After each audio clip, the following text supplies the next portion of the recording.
Hello, gorgeous soul. I'm Diane Bell, and this is the Aim from the Heart podcast, your weekly dose of tips, techniques, strategies, and inspiration to help you live a life beyond your wildest dreams. If you're ready to use the art of intentional manifestation to create more freedom, more joy, more abundance, and more bliss in your life, you are in the right place. Grab a cup of tea, pull up a chair, and let's have some fun. I am so glad you're here today. Let's do this. How are you, beautiful friend? I hope you are doing well.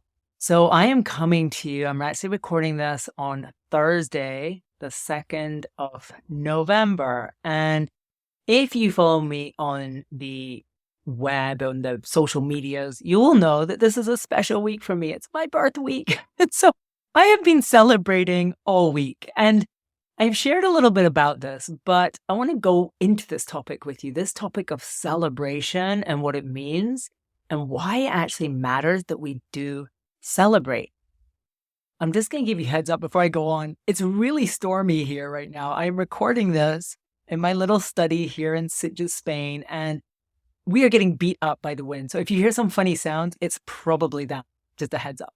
Okay, let's go on. So for me, for many years, I did not celebrate my birthday. I was kind of like, oh, it's just another day, whatever. 1 year older, whatever. I don't even want to pay attention to that. And I kind of took that attitude to a lot of things in my life in general. It was sort of like, this is good, but I'm not all the way there. So I'm not going to celebrate until I get all the way there. Like, okay, I did that well, but not that well. I could have been better. And I really didn't understand why it matters to celebrate so much and what that actually means. Now, cut to 5 years ago. And 5 years ago is the moment that I really think my life changed. And it changed because I decided it was going to change. And let me take you back to where I was 5 years ago. I was on the eve of my 46th birthday, and we had moved to Denver, Colorado. And I had a 1-year-old baby. And I also had my son, my other son, who was 7 years old then, 6 years old. And at this point, my husband was working full time. It was the first time since we had been together that he had a normal job, quote unquote. When I first met Chris, my husband, he was working in the film industry. He would work on movies, his camera assistant, military tech advice, all this. So he'd be off on set. This was great while we were without children. He would go off to work on a movie for 3 months. I would go and visit him, and it would be fun. But when we had kids, we realized that this wasn't the kind of life that we wanted to live. And so we moved to Denver, and he had now got a regular job, actually working for the city of Denver. So he was out to work all day, and I was at home, like being with the kids. I was like a stay-at-home mom, basically. And that wasn't a problem to me. What was a problem was I just felt so out of sorts with myself in so many different ways. I'd made a lot of what I felt to be bad decisions in my life, and I wasn't happy with where I was. I'd been chronically under-earning for so long, and despite the fact that every new year I would say, this is the year I'm going to sort out my money situation. This is the year I'm going to change my financial situation. I never did. And every year would end up being the same with me chronically under-earning yet again. And again, when I didn't have kids, that didn't seem to bother me so much. I was a bohemian. I was a free spirit. I'm an artist. I don't care about money. But suddenly it wasn't feeling so great. I felt constrained. I felt constricted. Like I couldn't give my kids the life that I wanted to give them. And I wasn't living the life that I wanted to live either. I felt trapped. Now, beyond that, I also had this habit of drinking wine every evening. And basically, it's like so many moms, right? We go, moms, it's wine o'clock, right? It's 5 o'clock, it's wine o'clock. Let's crack open the bottle of Chardonnay. You've been with the baby all day. You've been holding down the fort. You've dropped the kid off at school, picked them up. You've done all your mom duties. Now, please can I have a glass of wine while I make dinner? And that's totally what I did most evenings of the week. And usually I would end up doing some sort of bargaining with myself. If you have one glass, one glass, what's a big deal, you know? But then one glass would always be, can I have another? That tasted so, felt so good. Can I just have two? Can I just have two? And so I'd usually have two. And then I started saying, okay, well, maybe not drink every night. Let's try and have 2 nights off. But on those days, suddenly I'd just be like, oh, it's been a hard day. Give me the glass of wine. Who cares? And I would joke with my husband. He would come home from work and He'd be like, how are you doing? And I'm like, oh, babe, just get me the Chardonnay on tap. And he would laugh and get me a bottle of wine, and I would be like, yay, thank you. And this was me 5 years ago. And I was also at that point in my life really starting to think, I want to change. I want to build a business that gives me financial freedom that actually I've never known before. I want to change my mindset around money. I'm willing to see things differently. I'm willing to do things differently. Well, all that summer, as I was like easing into this, I'm going to change my life. And I was starting to listen to all the podcasts, and I was really like, I'm going to do some reading books and books I never would have read before. Books like Think and Grow Rich and The Science of Getting Rich. I mean, books that previously in my life I would have been like, there is no way I'm reading that. What is wrong with people that read books with titles like that? But I was reading them all. Now, through that, I was getting this little voice in my head, in my heart saying, Diane, if you really want to create the life of your dreams, you're going to have to stop drinking. Trust me, this was a voice that I did not want to hear. I was like, what? I'm not stopping drinking alcohol. I love my glass of Chardonnay in the evening. Come on. Like, I don't drink that much. I'm not an excessive drinker. And let me tell you, at other points in my life, I had been an excessive drinker. Like, I know what that looks like. I'm like, actually, my drinking is really under control now. So just leave me alone. Let me have my glass of Chardonnay. But that voice kept coming to me. That voice saying, if you really are serious about creating your life of your dreams, you're going to have to stop drinking. Well, this came to a head 5 years ago on my birthday. So it was my 46th birthday. And that night on my 46th birthday, we went out for dinner with some friends and I drank some wine. And because it was my birthday, I was like, I'm just going to drink all the wine. And I did. And I stayed up really late with some of the friends. And it wasn't that it was a bad night. It was a great night and it was super fun and all that kind of thing. But I woke up the next morning feeling terrible. I woke up the day after my 46th birthday with this hangover and I felt so out of integrity with myself. I felt so disappointed in myself. I felt quite ashamed of myself. It just did not feel good. And it wasn't just a headache. It wasn't just that feeling of brain fog. It was also just this feeling of, this is not how I want to live my life. I don't want to stay up till 2 o'clock in the morning singing stupid songs with people. I want to live a life of meaning.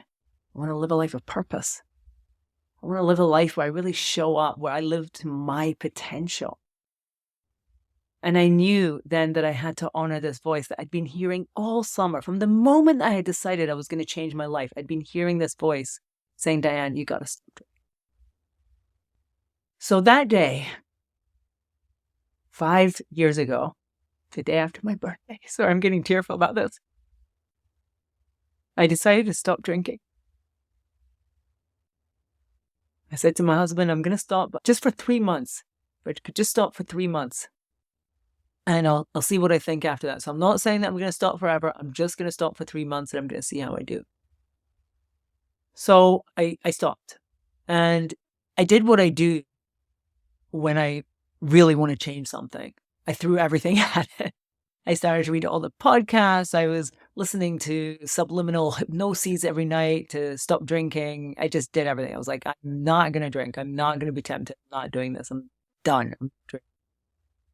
And it was fine. And what kind of surprised me was that actually very quickly, I didn't miss it at all. And very quickly, I started to feel better.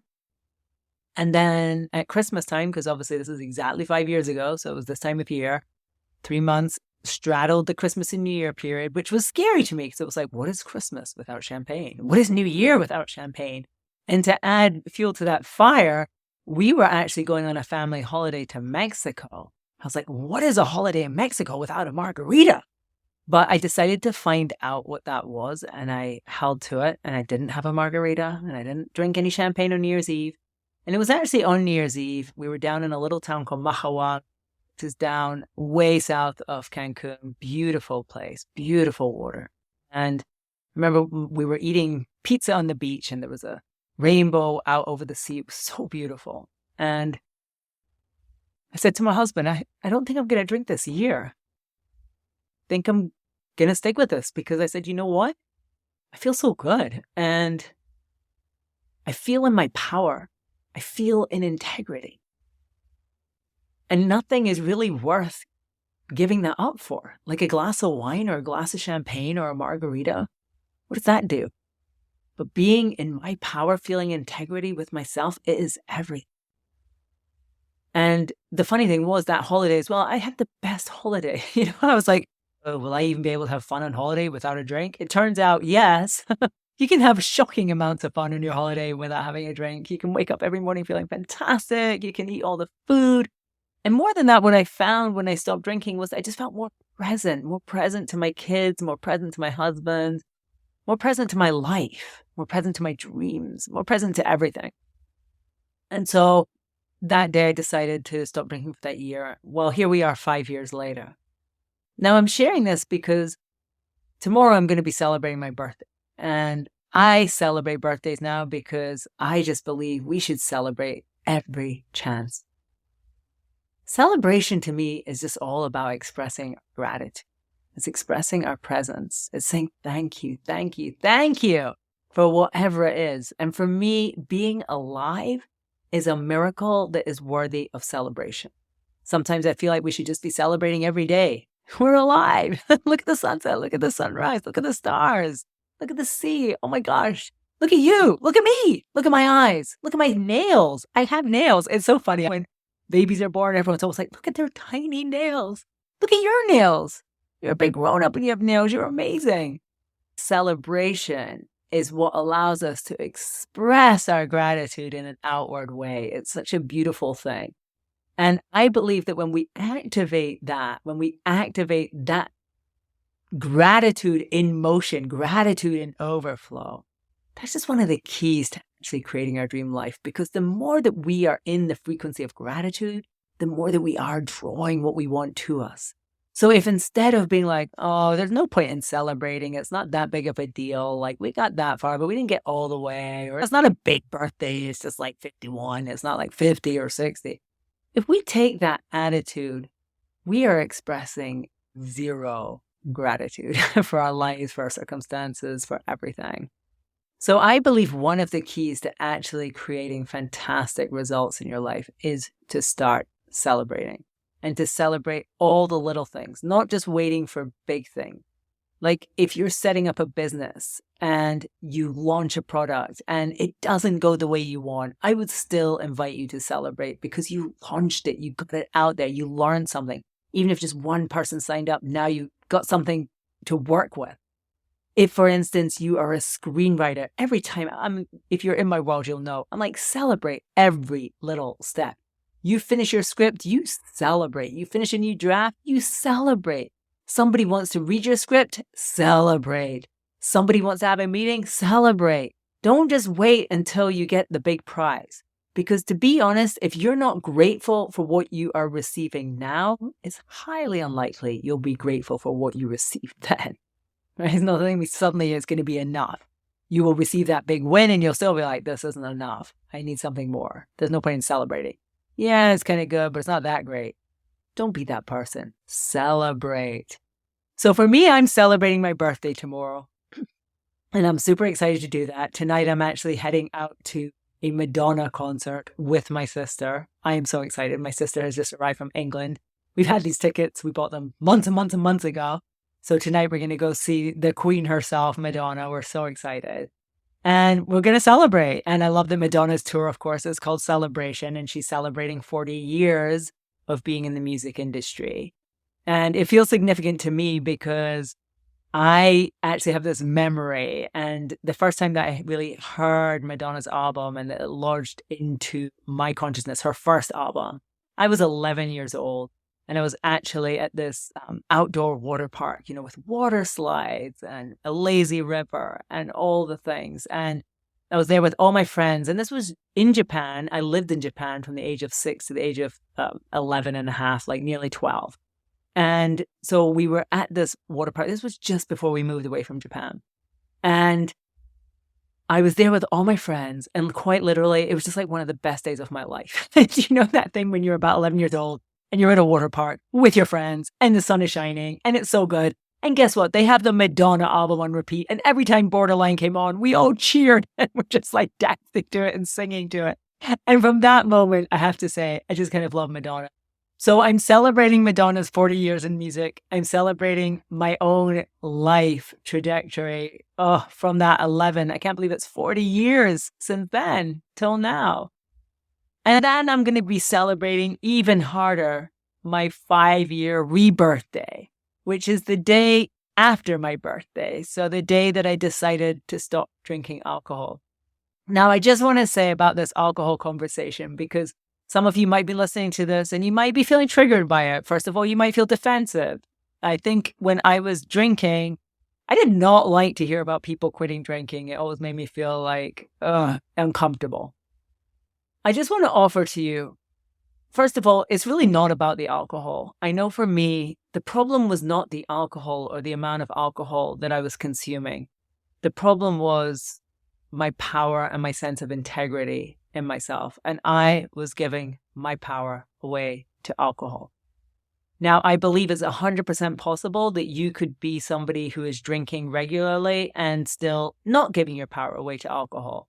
And if you are somebody who drinks alcohol and enjoys it and you have no sense of that feeling of out of alignment, that's fantastic. I live here in Spain and we're surrounded by vineyards and everybody loves to drink wine. And I love it for them. I'm so happy for them. I'm not against alcohol. But I do think that in our society, we need to have more nuanced conversations about alcohol and about its role in our lives. I know for myself, I very much was influenced by this idea that basically there's two types of people. There are normal drinkers. There are alcoholics. Alcoholics are people who can't control it. Alcoholics are people who are genetically wired to be addicts, and they're people who will end up losing everything because of their addiction to alcohol. And I knew some people like that over the course of my drinking years in Scotland. I knew one dear friend who basically drank himself to death. It was awful to witness. And so I felt very like, okay, I'm not like that.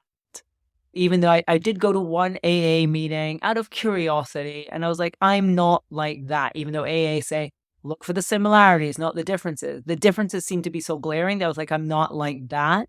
I'm not an alcoholic. And so therefore, I must be a normal drinker. And normal drinkers control their drinking and it's fine. And that's what I did. But basically, I know for myself that for so many years, it really did feel like I was always negotiating with a terrorist in terms of how I was running my life with alcohol. And what I mean by that is I feel like my relationship with alcohol was a little bit like being in a relationship with an abusive partner. And I was being gaslit by society into believing that there's nothing wrong with my partner. My partner is a sophisticated, elegant person who loves to show everybody a good time. That's alcohol, right? Sophisticated, elegant, fun, nice, handsome, amazing. Like, how could you possibly have a problem? If you have a problem with him, you're the one with the problem. And I feel like that's what society was telling me about alcohol. But the truth was that I knew that actually he didn't treat me that well. If I took my defenses down, I would often wake up feeling awful because I'd spent the evening with him. And he was always wanting more of me, you know? And I don't know. I just have this feeling that a lot of people are actually in that situation with alcohol, but won't admit it because admitting it means they have a problem. And I would just like to offer you, if you're listening to this at all and this is resonating in any way, shape, or form, I just want to say to you, you don't have a problem and you are not the problem. Alcohol is the problem.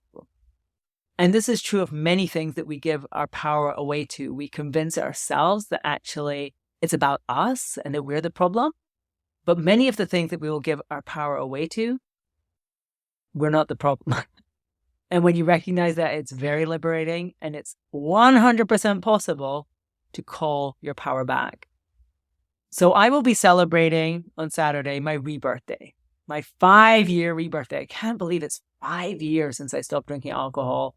And honestly, I would not be sitting where I am right now in my little office that's getting beat up by that storm outside, looking at the Mediterranean Sea, talking to you, running the business that I do, sharing the courses that I do, living the life that I do. None of this would be possible if I had not made that decision 5 years ago. And I'm going to be celebrating that so much. I am so grateful to my past self for having that courage, for having that insight, for having that awareness, for making that decision and seeing it when it wasn't easy initially. And holding it because our society often conspires to keep us out of our power. So I'm going to be celebrating. I hope that you're going to be celebrating yourself and any ways in which you are calling back your power and that you have called back your power. Celebrate it. Celebrate every milestone. Celebrate everything that you have to be proud of in your life. You're an amazing human being and you deserve every beautiful thing, but we won't achieve them. We won't receive them unless we learn just to be fully present to them and so grateful for them and celebrate. So choose celebration. I just want to share this with you before I wrap this up. Over this week, I have been sharing a whole bunch of different birthday offers, and I just had this whole sort of insight, ideas about things that I wanted to share with you. Programs to help you live your best life, to break through your limitations, to step fully into your power. And so today, the day you're going to be listening to this, Friday, November the 3rd, my birthday, I have the most beautiful offer. Go to dianebell.com/party. And if you feel called, you can jump into a program that's going to start on November 1st, and it's going to last a whole year. It's going to go all the way through next year. So you join now and it starts on December 1st, and then we will complete at the end 2024. And this is called Limitless Life. And Limitless Life for me is just what I am all about. It's how do we let go of our limitations? How do we step fully into our power? How do we create limitless abundance, limitless freedom, limitless joy, limitless energy? How do we get in alignment so that we just unlock limitlessness in every area of our life? So this is what Limitless Life is all about. It's going to be a special kind of community with monthly masterclasses with me, as well as monthly Zooms. Well, they're not technically Zooms because they're going to be hosted in my special community. I'm so excited about this. This is not a Facebook group. This is a special elevated community. We're going to have challenges. There's going to be all kinds of things going on in there to keep you in this energy of expansion.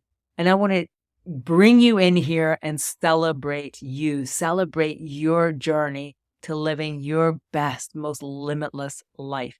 So if that sounds good to you, go to dianebell.com/party and sign up. I am so excited to do this with you, and I hope that you will join us.